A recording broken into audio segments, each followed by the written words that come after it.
Welcome back to Partnerships Unraveled, the podcast where we unravel the mysteries about partnerships and channel on a weekly basis. My name's Alex Whitford. I'm the VP of Revenue here at Channext, and this week I'm very excited to welcome our special guest, Dux. How are you doing?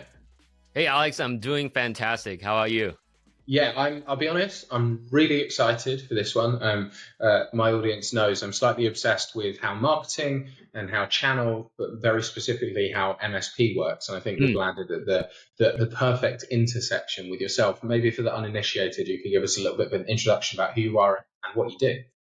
Well, first and foremost, Alex, I am grateful for this opportunity. And for everybody listening, thank you for supporting Alex and really an amazing podcast. My name is Dux. I serve as the Chief Brand Officer here at AvePoint, where we provide the leading data security platform for MSP to grow their revenue in this new age of AI.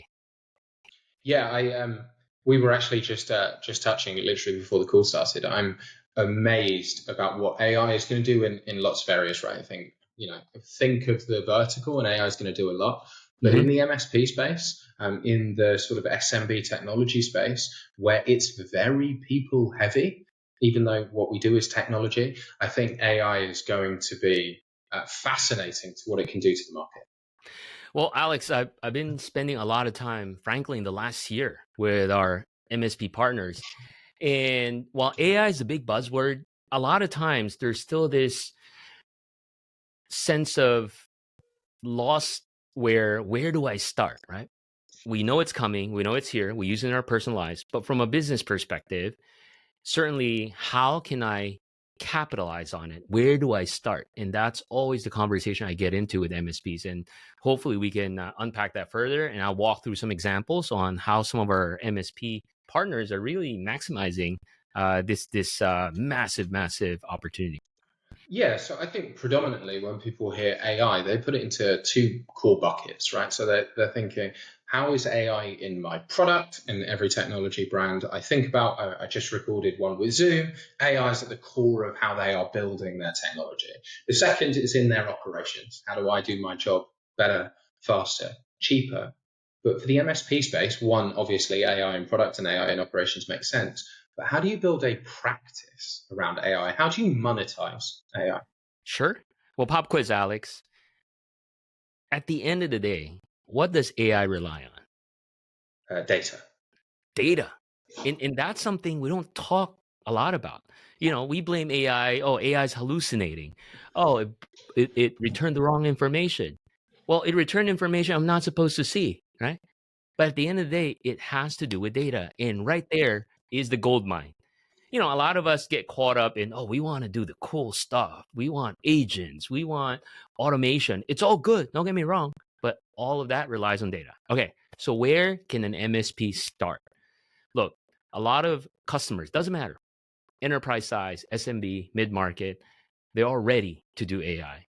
But I don't know if you saw this latest Gartner report. It says that while a lot of companies are excited, a lot of them are worried too, because they know their data estate is not ready. Now, what does that mean? Two important things. Number one, a lot of companies, especially most of them are in the cloud now, they don't have good data quality. I mean, I'm sure, Alex, you've talked to partners or worked with customers where they have stuff from 15, 20 years ago just sitting in their OneDrive, Google Workspace. It's just there, or Box. You know, it's job security. I want to keep my TPS report from 1945, right? And then if you ask your AI tool, be it Copilot or Gemini, and then it pulls up that wrong information or old information, no good.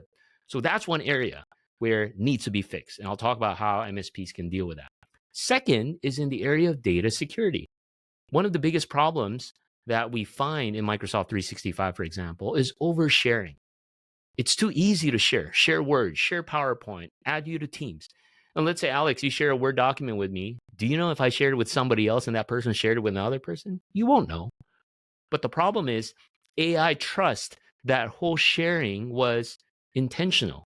So now when I ask Copilot, show me all the files I have access to with the word password or compensation, suddenly I see things I'm not supposed to see. Data security is another area where partners can thrive. So quickly, how do you get going? First step is you do what's called data security assessment. You go into your customer's environment. It doesn't matter if they have Google or Microsoft, and a quick consulting engagement, 8 hours, 2 days, what have you. And you can run an assessment. Number one, figure out what their data quality looks like. Are they redundant, obsolete, or trivial data? And second, look at their data security posture. Are there sensitive information being shared to people that are not supposed to, or being accessed externally by vendors or contractors, right? And once you show that, obviously where the money comes in now is you remediate it or fix it. And then on a recurring basis, that's a magic word, right? Monthly recurring revenue, have a service around data protection and data optimization. Because as you use AI, more data will be created. People won't stop sharing information anyway. So now you provide that service to be able to deal with that, so that the use of AI would be even better for your customers. Yeah, I think the thing, it's funny you talk about data. I've long had this argument in sports. People say this all the time, where they go, sometimes you need the eye test. The data doesn't tell the whole story. And I've just always, that phrase really bugged me, because it just means, that just means you don't have good enough data, right? Mm-hmm. If you're relying on eye test or intuition, that's just your interpretation of the data that you have seen, right? We know 100%. that this athlete is going to be great and this one isn't. That's just a prediction based on what we understand, right? And the requirement to build great data is the ability to make great decisions, right? Whether that's in sport or in technology. And maybe we could, go on. No, I'm going to say more so in business, right? Because at the end of the day, as MSPs, we serve our customers. Again, it doesn't matter the size and shape. Data is critical now to running any business. It doesn't matter what kind of business they are, right? From you can say a small business, an accounting firm, be it a retail organization. They rely on data, especially in this day and age, where every dollars and cents are being measured, right? And I also want to go back to your first point, where in this business of MSPs, we rely on people. True. But what I describe, no matter how much people you throw in, how can you clean up redundant, obsolete, trivial data manually? You just can't. The same way, how can you actively monitor if data is overshared to the wrong person? You can't use people for that. And this is where technology comes in. And this is now the beauty of, as a partner, you rely on industry reliant technology to expand your services revenue, expand your business model. And this is where we come in and help MSPs. So talking about that big business expansion, I'm sort of forever looking for the shortcut that history can provide. So I think if you don't learn from what happened previously, what's the saying? You're bound to make the same mistake forever. We saw MSPs massively change go-to-markets when we found born in the cloud MSPs. What I'm sort of finding fascinating is I think we are on the verge, if we haven't already started, to start to see born in AI MSPs. Yeah. Talk to me about how transformational that is, how much of an opportunity there is for those forward-thinking MSPs, but maybe a little bit of stick with that carrot. Why should some of those legacy MSPs be worried about this? Boy, it's an exciting time, despite sometimes, depending on the time of day, the news you watch feels like doom and gloom, but actually it's an amazing time. Well, first and foremost, while we in technology, we think AI is so passe, it's already been there, done that. Our customers, it's so new to them. So first and foremost, the opportunity for us is to be that guy, that expert, to lead our customers to start thinking about how can they maximize it. But step one, again, before you can run, you have to walk, right? Before customers start, I'm sure they'll be excited. Oh, I want agents. I want this. I want that. Well, hold on. It's great. We can get there. Let's start looking at your data right now. So that's opportunity number one. In fact, Microsoft is urging partners to build a data security practice, because selfishly, without proper data posture, customers won't adopt Copilot. So they're providing all the resources, the education to partners. Go build a practice, because the days of flipping licenses every month are over. I mean, I'm sure, Alex, you know about their changes too, right? To the CSP model. So now partners are looking for, what other ways can I make money? And this is it, right? And then past that, sure, once you get the data posture in place, then you can start upselling to things like, oh, let's start looking at agents. Let's start looking at use cases, how we can use agents. We have a customer, actually a partner we're working with. He was telling me, one of the first things they're going to do now with agents is HR onboarding. So they build an agent so that a new employee comes in, the agent would just talk to you on chat. Hey, Dux, it's your third day here at the company. How's it going? I noticed you haven't filled out this form. That's cool. But again, data has to be in a good place. Tons of opportunity. Yeah, I'm really bullish on what AI is going to be for the channel. I think my opinion was, and still to a degree is, I think direct go-to-market is going to benefit in the short term because it's very easy for us to be agile as direct businesses. But what I'm really bullish on when we talk about complexity, when we talk about data, and when we talk about ideal customer profile, this is where the partner wins. Because if I sell to legal firms, that's my ICP. I can take the learnings of how we implemented and drove AI adoption in one legal firm and apply not the data set, but the learnings to the next. Yeah. Meaning that we can have the de facto standard on what does a born in AI legal firm look like. And we've got the narrative because we've already done it once, twice, 3 times. Exactly right. I mean, before this, we started the recording, I was telling you about MSP here in DC. Their sweet spot now is in healthcare, and they're an MSP for 250 hospitals. And they're helping one hospital at a time with their journey to AI. And they're starting with data security. Right? The first few ones you'll learn, especially in highly regulated industries like healthcare, legal, or financial services. But it's an opportunity right now because not a lot of MSPs are doing this.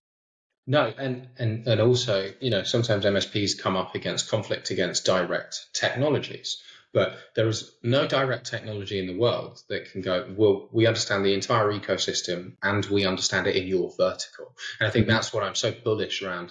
AI is a sort of magical hammer that can simplify complexity, but is built on complexity. And so for the MSP to be like, well, I've done this 20 times. We've taken 20 hospitals, 100 hospitals on this journey. So let me tell you what the next 3, 6, 9 months are going to look like. Yeah. That is a calming salve to people who want to go through that journey. And then you can build that trust. And the beauty of this tactic or strategy, should I say, is now you are truly a partner as an MSP to the business, to your customer. You're not looked at as, oh, they're the IT people, they'll set up my laptop. I mean, sure, you'll still do that, but now you are a partner to their business. Here's how we help you move forward your business. Have you considered this? Have you thought about that? This is how you can reduce costs. This is how you can automate, right? And that's really exciting. And you'll know this better than me, but I see a lot of MSPs who are building those agentic AI processes, but they are holding those processes. And so the stickiness that you then have with your customer, it's the old Salesforce trick, right? No one can turn Salesforce off. There's no, oh, well, we'll just decide we've had a bad quarter, so we'll just unplug this piece of software. No. The whole bones of the business is built from there. And so if you're an MSP, the stickiness and the value that you provide, because you've built all of this automation, you've designed it, you optimize it, well, that process, you can't just go, well, we'll just change provider, right? And I think that's what's so powerful. 100%, right? Because if you look at the old model where, I'll just sell licenses, I get margin from the provider. Now it's a race to the bottom, right? The next year, if I put this contract out, I find a cheaper vendor, then I'll go with that. But now, my business, I don't have to explain it to you. Then, look, people want to buy. They don't want to be sold to, right? So that's the point. And what I love about this new, I would say, age we're getting into is there's really a lot of opportunities, but there's a lot of help that people need. And we are the ones, the MSP community are the ones that can provide that help. Now, the question is, will you be the first, right? I think right now there's tons of opportunity, but I don't see a lot of MSPs differentiating themselves, highlighting their value proposition in this area. Yeah, no, I think you're absolutely correct. Well, let's double click on where I think this becomes nuclear, which is one, you can distill your value down. but then you have to explain your value. And one of the most powerful ways to explain your value is you build a brand. Talk to me about why the intersection between MSPs and brand is an opportunity Sure. and maybe so complicated.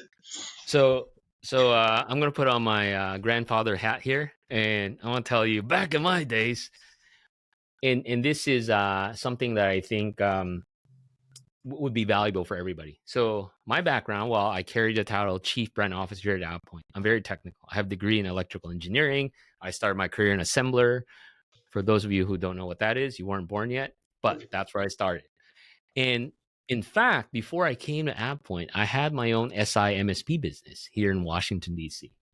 So as a lot of you know, when you start your own business, usually you start one person shop. That was me. So I would get gigs. And by the way, I started in the world of .NET programming and then eventually SharePoint. And I thought I was the bomb. I can code, I can build apps, I can make internet. At that time, I used ASP.NET. But the problem is nobody knew me. No customer. I just knew people. And as they say, mother is the necessity of what's that? Necessity of invention? Necessity is the mother of invention. Necessity is the mother of invention. And I'm like, man, I don't have money. I need to promote myself. I need to somehow market, or else I won't get paid this month, right? And at that time, I grew my business to 2 or 3 people. I said, you know what? I'm going to write a book. I wrote a book for O'Reilly Media. Never written a book in my whole life. So I don't know if you know O'Reilly, Alex. It's the books with animals. Okay. So back in the late 90s, early 2000, that was it, right? There's no online resources. If you have an O'Reilly book, you made it. Like all the geeks read O'Reilly books. So I got my O'Reilly book. I wrote SharePoint for Project Management. And the difference with that book, all the SharePoint books were very technical. How to set up SharePoint farms, build web parts.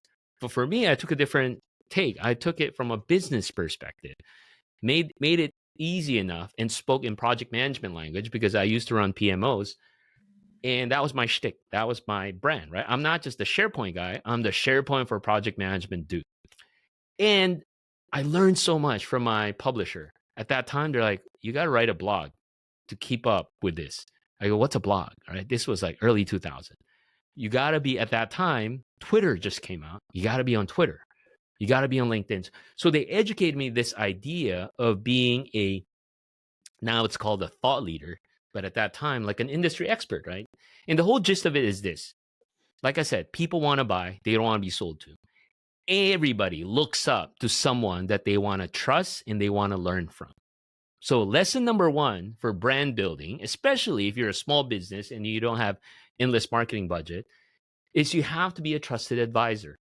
So there's the discipline now. Okay, I have to write a blog once a week. And the blog's not about hire me, but to showcase, here's what I learned on how to use SharePoint for project kickoff or project tracking.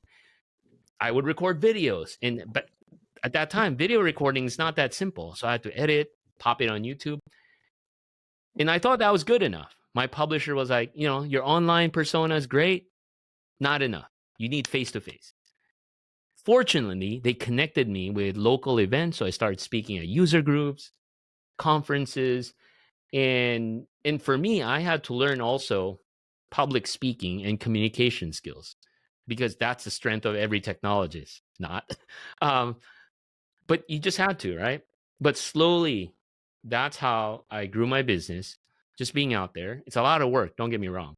And then I differentiated myself. So number 2 is not just being a trusted expert, but how are you different and who's your audience? So again, my shtick is SharePoint for project management. My audience are project managers in the enterprise. They have SharePoint at that time. And the third lesson is you have to be maniacal in putting metrics and tracking. So at that time, my metric was, okay, I'm going to spend all this time. I wrote a book. I'll be out there speaking. Not that I'm getting paid, writing articles. I want to, in a month, build a pipeline of this much. In a year, make this much money from all this time I'm spending. And I did that.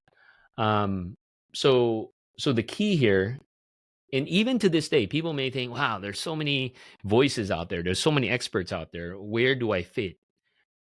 like Alex says, opportunity is massive. You could be the AI person for financial services. You could be the AI MSP for healthcare, right? Nobody's doing that. Everybody's still, at least from my purview, is I'm MSP for 365. I'm MSP for Google, or I'm MSP for. It's okay, but you gotta differentiate yourself. Yeah, the thing I would also say is, some people become thought leaders because they enjoy the process of becoming thought leaders, which is fine. Most people do this because they, necessity is the mother of invention. They need to put a roof on their head. They need to keep their Exactly. employees fed, right? There is a financial reason.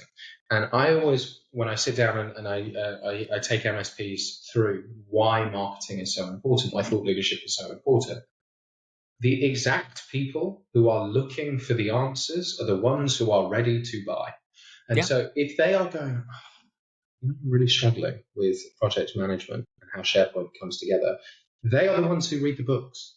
And a portion of those ones go, I bet Dux would do this for me. I don't have the time.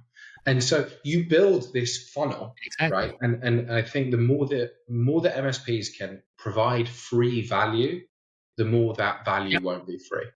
I think Correct. that's where the true power of building that sort of brand comes in. And you hit the nail on the head, right? Certainly, that was my intent. Today it's true. I want to pay it forward. I share a lot of stuff there, but at that time, it's like I gotta feed my family. So people did hire me, and then from one project, now I have a bunch of projects. Now I did managed services, so it was great, right? And I do empathize and realize that it's easier said than done. So that's why one thing we're doing today for a lot of our partners, we offer marketing as a service, if you may, where not just working with our MSPs, for example, depending on the tier and the level they are, we provide things like content and social and guidance and coaching, because it's more complex today. Like, I get questions like, where should I go? Should I be on Reddit or LinkedIn or Twitter or everywhere? Well, you go where your customers are, right? Correct. And that's a key, because people sometimes like, should I just be on LinkedIn? I go, where are your customers? Because there are certain industries, they're not on LinkedIn, frankly. They're on Facebook, right? There are certain industries that are on IG. So I would advise some of our partners, you got to be on IG. And IG's medium is video, right? Short form. So No, I think you're so correct, and I often spar about this. Chanix as a business, we deliver a lot of value to MSPs, and I speak to global channel leaders, and I generally just think it's funny. I think it's funny that there are all these high-powered people who spend their days talking about strategy and drive really, really nice cars, and they are relying on hundreds of thousands of partners who do zero marketing, which just as a fundamental, if I walked into Harvard Business School and said, hey, there's all these billions in revenue flowing and there's no marketing, how would you allocate resource? They'd be like, well, we'd spend a load of money on marketing and drive all this volume. And the answer is yes, that is how you would solve it if you were a direct company.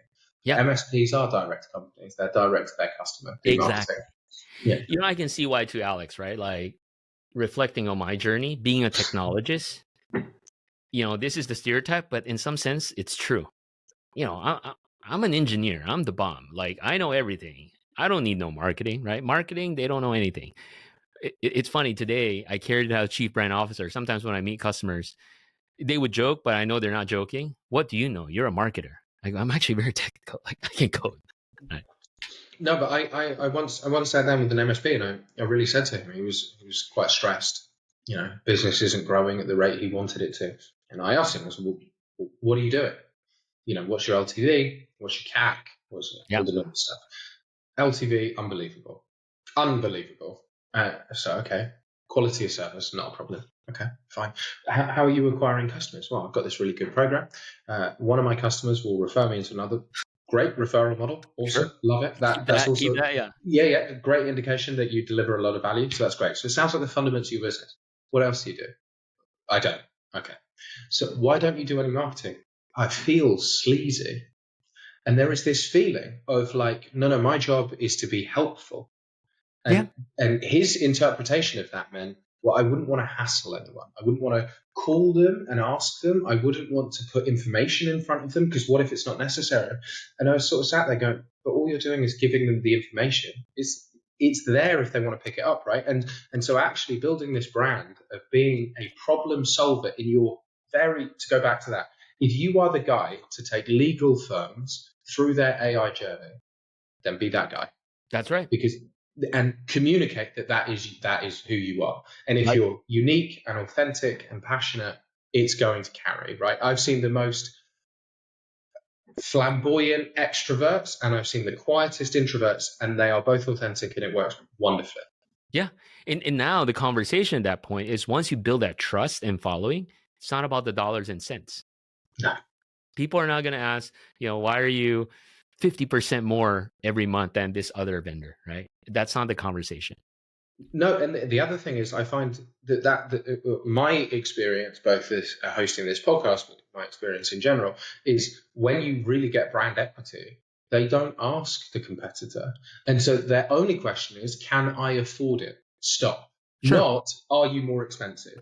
Right? Yeah. So if I'm a lawyer to continue, and I go, well, we want to go on an AI journey, and this is going to cost $30,000. The only consideration is this within budget? Not, well, let's go and get 7 quotes and find out everyone else's story. I trust Dux. Dux is good. Exactly. Dux gave me loads of free value. And so, yeah, I think if there's one improvement we can make to that MSP channel, it is driving that marketing performance and watching the dollars flow. Yeah, for sure. The other thought was, to your point, right? Your story about the person feeling sleazy when they market. I'm always curious why there's somewhat of a disconnect.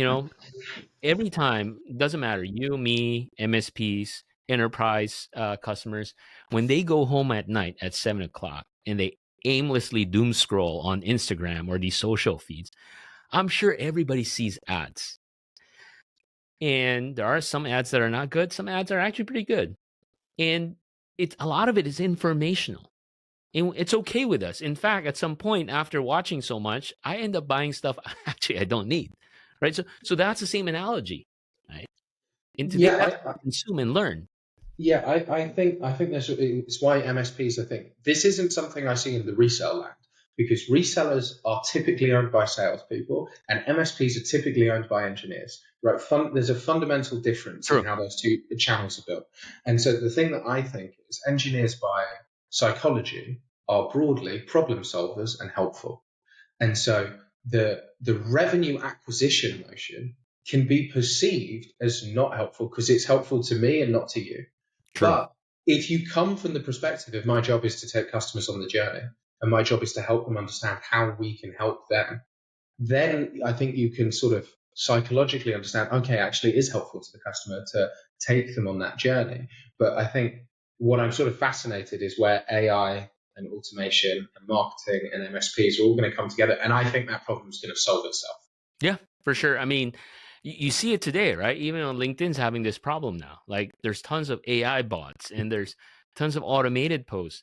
I'm not against using AI to help your posting, but people forget, right? It's again, I don't know, maybe it's human nature. That's why I love how Microsoft named their Gen AI Copilot.